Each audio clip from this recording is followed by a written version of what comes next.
We'll also remove this structure that we'll see later, the trigeminal ganglion. This cavity that we've opened into is the cavernous sinus. In the living body, it's filled with venous blood.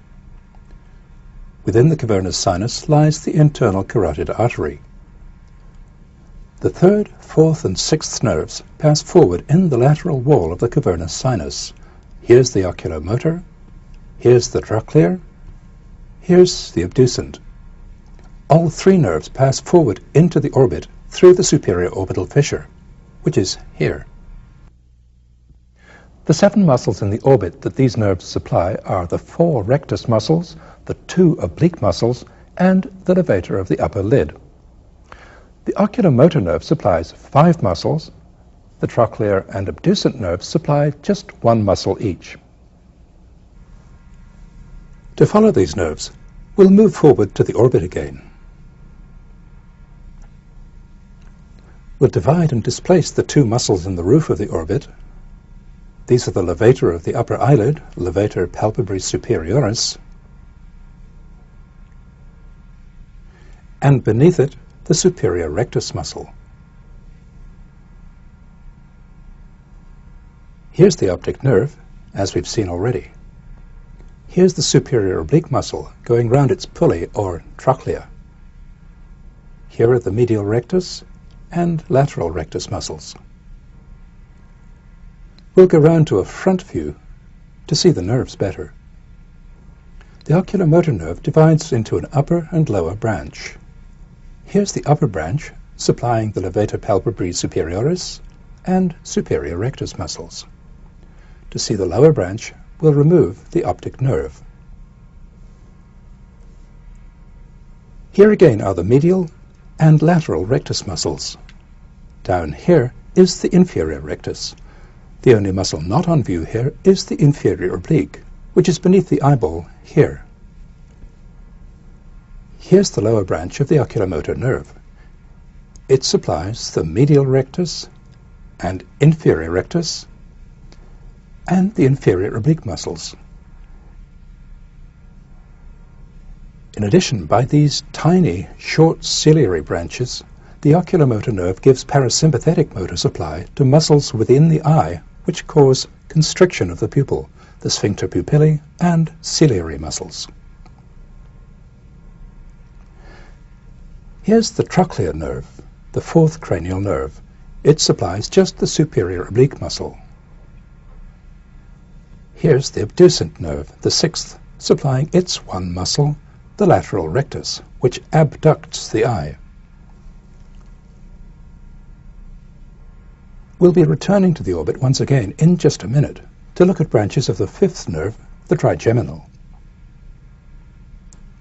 For now, we'll replace the contents of the orbit, including this nerve, the frontal nerve, which is part of what we'll come to next.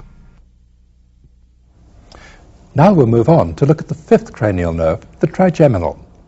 It's the largest of the cranial nerves and by far the most complex.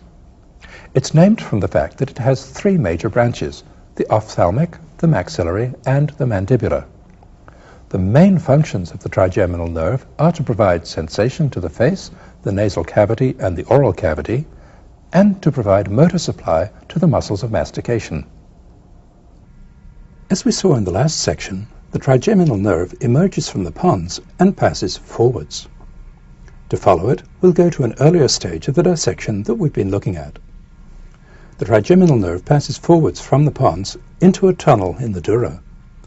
The tunnel leads into a side cavity, the trigeminal cave, which we'll expose by removing the overlying dura.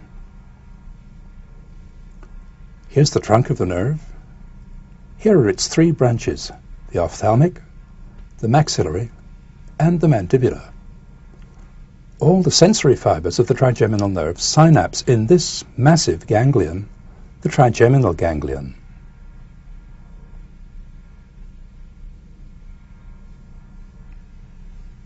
In relation to the dry bone, the trigeminal ganglion is here. The openings for the 3 branches are the superior orbital fissure for the ophthalmic, the foramen rotundum for the maxillary, and the foramen ovale for the mandibular. The first branch of the trigeminal, the ophthalmic nerve, passes forwards through the superior orbital fissure. As it passes through the fissure, it divides.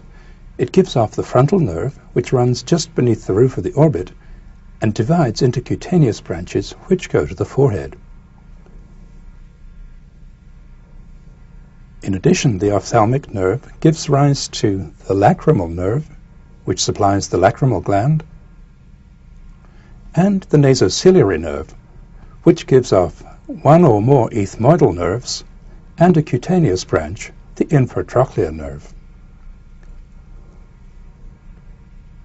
Through two long ciliary nerves, here's one of them, the nasociliary nerve provides sensation to the eyeball.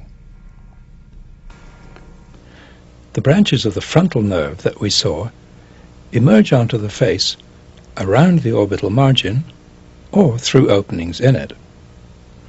The branches of the frontal nerve are the supraorbital, the supratrochlear, and the infratrochlear. These supply the forehead, the upper eyelid, and the upper part of the nose. The ethmoid branches of the nasociliary nerve supply this part of the lining of the nasal cavity.